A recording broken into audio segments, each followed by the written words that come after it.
Shalom Sobat Prestasi dan pemirsa Bible TV yang dikenan Tuhan. Pada malam hari ini kita bertemu kembali dalam program kedatangan Tuhan Yesus kembali. Dan pada malam hari ini bersama saya dengan tulus menulang.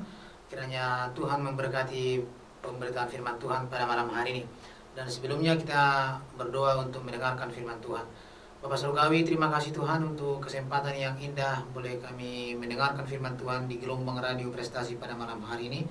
Dan kiranya Engkau hadir Tuhan kepada jiwa kami, kepada pikiran kami, kepada roh kami Tuhan, supaya kami Tuhan boleh menerima firman Tuhan pada malam hari ini. Dan Engkau memberkati setiap pemirsa yang mendengarkan firman Tuhan, supaya kami semuanya diberkati dalam nama Tuhan Yesus. Kami berdoa, kami bersyukur, haleluya, amin. Baik saudaraku, para pemirsa yang dikenan Tuhan pada malam hari ini, kita akan mendengarkan firman Tuhan yang saya berikan judulnya adalah apakah hidupmu layak bagi Injil?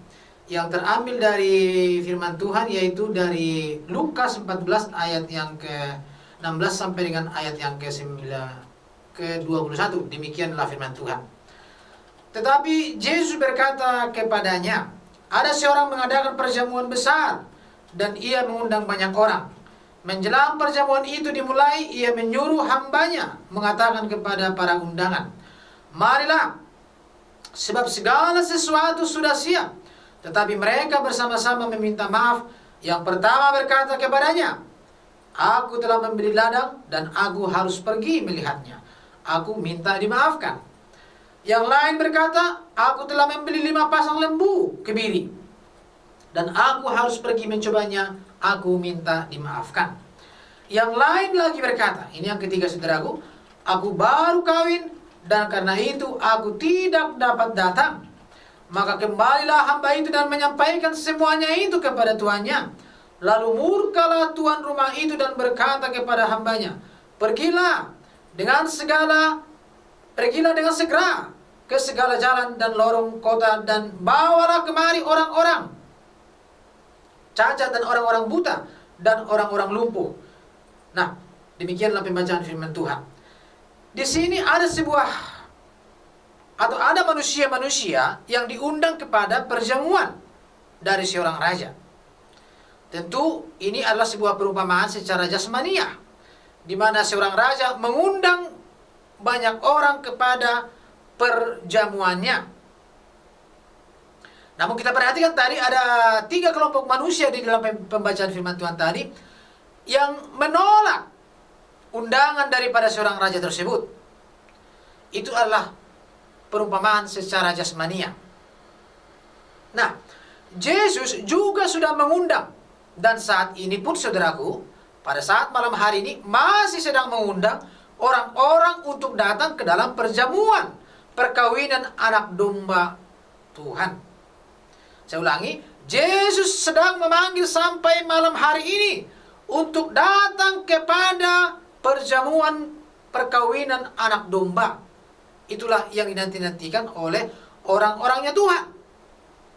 Tetapi perhatikan, sejak Tuhan Yesus datang ke muka bumi ini, manusia sudah selalu mencoba membuat alasan-alasan atau dalih-dalih untuk tidak menerima undangan Tuhan Yesus tersebut. Sama halnya di zaman para nabi, saudaraku, kalau kita lihat di zaman para nabi itu, Tuhan selalu mengutus utusannya, yaitu para nabi, untuk memberitahukan seluruh rencana dan maksud Tuhan kepada umat Tuhan atau kepada manusia di muka bumi ini. Tetapi apa yang terjadi, saudaraku?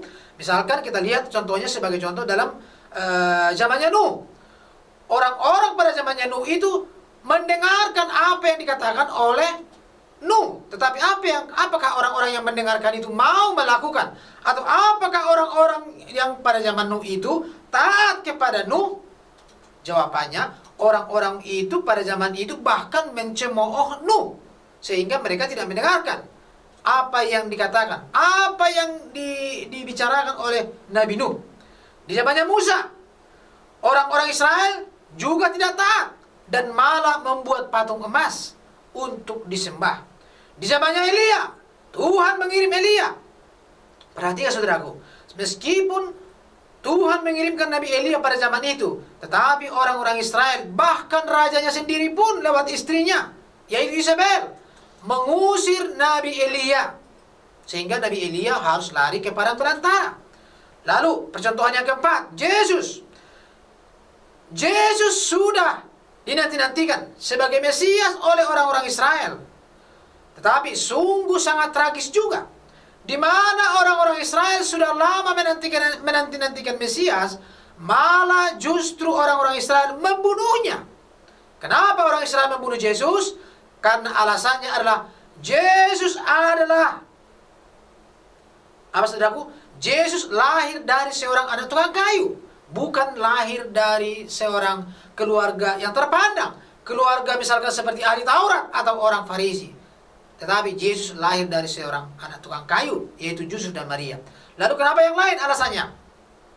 Karena Yesus itu tidak bergabung dengan organisasi keagamaan Judaisme. Kalau zaman ini artinya, kalau seseorang tidak bergabung dengan agama denominasi, orang itu tidak layak disebutkan orang Kristen, disebutkan orang percaya. Sama seperti Yesus, karena dia tidak bergabung dengan agama denominasi pada zaman itu. Lalu yang ketiga, saudaraku, Yesus itu tidak ahli Taurat, atau artinya Yesus itu tidak disebutkan sebagai seorang ahli Taurat, sehingga orang-orang Israel mempunyai alasan bahwa Yesus itu tidak perlu ditaati. Nah, tentu manusia atau orang-orang yang menolak undangan Tuhan lewat para nabi, saudaraku, mempunyai alasan-alasan yang sangat masuk akal, logis pada zaman tersebut. Tetapi apa yang terjadi, saudaraku? Mereka semua tidak layak kepada Tuhan, dan akhirnya apa, saudaraku, terjadi? Mereka semua mati. Nah, perhatikan, saudaraku, sama halnya seperti ketika tahun Yobel datang, maka semua budak-budak dibebaskan. Tetapi ketika seorang budak menolak tahun Yobel tersebut, maka dia sudah terjual atau orang tersebut tidak layak lagi mendapatkan kebebasan, walaupun pada tahun Yobel berikutnya ada tahun pembebasan. Tetapi orang itu tidak lagi berhak untuk mendapatkan pembebasan. Nah, tahun Yobel itu adalah secara alamiah atau secara jasmania. Sekarang hal yang sama diterapkan pada zaman kita, saudaraku, pada malam hari ini. Di mana jika kita sebagai pewaris-pewaris hidup kekal, dan kita mendengarkan firman Tuhan pada malam hari ini, bisa membaca firman Tuhan pada malam hari ini, dan tahu bahwa itu benar, namun kita menolaknya, dan tidak mau melakukannya atau mendengarkannya, maka kita tidak layak lagi bagi Tuhan. Itu artinya, orang yang menolak Injil pada malam hari ini, seberapa hebatnya pun pendidikanmu, seberapa kayanya pun saudara pada malam hari ini, ketika engkau menolak firman Tuhan, maka engkau tidak layak bagi Tuhan. Engkau tidak layak bagi Injil Tuhan. Jadi dengan menerima firman Tuhan, berarti menerima meterai Tuhan. Sebaliknya, jika kita menolak firman Tuhan, itu artinya kita mengenakan tanda binatang kepada diri kita, yaitu tanda setan. Nah, saya memberikan sebuah perumpamaan sendiri, saudaraku, yaitu tentang kehidupan yang layak dan kehidupan yang tidak layak antara pemuda yang kaya dengan Paulus. Nah, mari membandingkan sesuatu dengan yang dulu tentang sebuah kehidupan yang layak. Mari membandingkan hidupnya Paulus dengan pemuda yang kaya tersebut. Terang yang sama menerpa keduanya. Keduanya mendapat undangan yang sama dari Yesus Kristus. Keduanya terlatih dalam hal kitab suci. Perhatikan, saudaraku, keduanya, orang kaya itu, pemuda kaya itu dengan Paulus sama-sama terlatih dalam firman Tuhan. Keduanya adalah teolog. Ingat, Yesus memberitahu pemuda kaya itu, turutilah segala perintah. Dikatakan, aku sudah melakukan itu sejak masa muda aku. Jadi, orang pemuda yang kaya ini pun, saudaraku, adalah orang yang teolog, tahu firman Tuhan. Terang itu menerpa keduanya. Yang satu ditumbuhkan, yang satu tidak ditumbuhkan. Jadi artinya, terang itu datang kepada pemuda yang kaya itu, terang itu juga datang kepada Paulus. Tetapi perhatikan, saudaraku, hanya Pauluslah yang mendapat pewahyuan daripada Tuhan, sehingga hanya Pauluslah yang layak bagi Injil, yang layak kepada Tuhan. Orang kaya itu memiliki dalihnya, dia tidak dapat melakukannya, dia terlalu berat dengan begitu banyak sahabat dari dunia. Perhatikan saudaraku, kalau terlalu banyak sahabatmu di dunia ini, terlalu banyak kepentinganmu di dunia ini seperti orang kaya tersebut, ingatlah, hidupmu tidak akan layak kepada Injil. Hidupmu tidak akan layak kepada firman Tuhan pada malam hari ini. Meskipun engkau mendapatkan teologi yang hebat seperti pemuda kaya ini. Karena pemuda kaya ini mengenal hukum Taurat, tahu hukum Taurat. Tetapi ketika dia bertemu dengan pewahyuan daripada Tuhan, dia menolaknya. Alangkah tragisnya saudaraku. Jadi Anda jangan berpikir kalau Anda sudah menjadi orang yang terpelajar, orang yang teolog, maka itu berkenan kepada Tuhan. Jangan saudaraku berpikir demikian. Belajarlah kepada Apostol Paulus, di mana dia layak untuk itu saudaraku.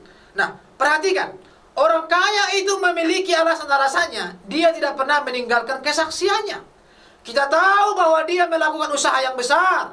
Dia punya pengetahuan. Dan dia sudah mencapai tingkatan sampai dia sudah begitu meningkat. Sampai dia harus membangun banyak hal dalam hidupnya. Dan tidak diragukan bahwa seorang sarjana dengan kerah putihnya atau semacam jubahnya berkhotbah. Bisa saja seperti itu. Tetapi semuanya itu akan sia-sia saudaraku. Dan ingat, saudaraku sedikit lagi, dia masih ingin memegang profesinya sebagai orang yang taat. Tetapi saudaraku, Paulus, perhatikan saudaraku, ketika Paulus menerima pewahyuan daripada Tuhan, dia meninggalkan seluruh profesinya. Nah, ini yang membuat kenapa Paulus layak kepada Injil. Kenapa Paulus layak kepada Tuhan? Karena Paulus meninggalkan apa yang dimilikinya dahulu. Jadi saudaraku, perhatikan, Paulus sudah berada di dalam kedudukan sosial, dengan pendidikan yang tinggi, dengan pengetahuan yang hebat, sarjana, dan sebagainya itu. Bahkan dia dikatakan bahwa dia adalah tangan kanan dari Imam Gamaliel, di bawah Gamaliel. Tetapi sedang perhatikan, ketika terang itu menerpa jalannya, menerpa Paulus, dan Paulus melihat tiang api yang sama itu yang adalah Yesus Kristus, yang telah memimpin Israel di padang gurun, dia langsung mengatakan, aku mau mengikut engkau. Dapatkah Anda menyebut kehidupan orang kaya itu layak bagi Injil yang sudah dia dengar? Meskipun dia orang percaya, dapatkah Anda menyebut jenis kehidupan yang seperti itu di antara orang-orang intelektual pada zaman ini, saudaraku? Jadi saya mau pada malam hari saya mau menekankan kepada saudara, apakah hidupmu pada malam hari ini layak kepada Tuhan dengan semua pengetahuanmu, dengan semua keberadaanmu? Mungkin Anda menjadi anggota yang hebat. Tinggalkanlah itu saudaraku pada malam hari ini. Mari kita sama seperti Paulus, meninggalkan semua pengetahuan dan ideologi-ideologi yang kita miliki yang hebat-hebat itu saudaraku. Mari kita datang kepada Tuhan Yesus pada malam hari ini. Mari kita datang mengakui segala keberadaan kita. Dan hanya mengatakan bahwa dengan hanya percaya kepada firman Tuhan, menerima pewahyuan Tuhan, itulah yang membuat kita layak kepada Tuhan pada malam hari ini. Jadi, kalau kita bandingkan saudaraku, kehidupan Paulus dengan kehidupan daripada orang kaya ini secara kehidupan jasmani ya saudaraku, sama-sama luar biasa, sama-sama saleh. Tetapi, yang satu tidak mau meninggalkan dunianya, yaitu pemuda yang kaya itu. Tetapi Paulus sebaliknya, meninggalkan segala kehebatannya, meninggalkan segala pendidikannya, mau melayani Tuhan Yesus yang adalah Tuhan dan Juru Selamatnya. Itulah yang mau kita ikuti pada malam hari ini saudaraku. Jangan kita melihat keberadaan yang hebat, jangan kita mau melihat keanggotaan kita dalam sebuah gereja.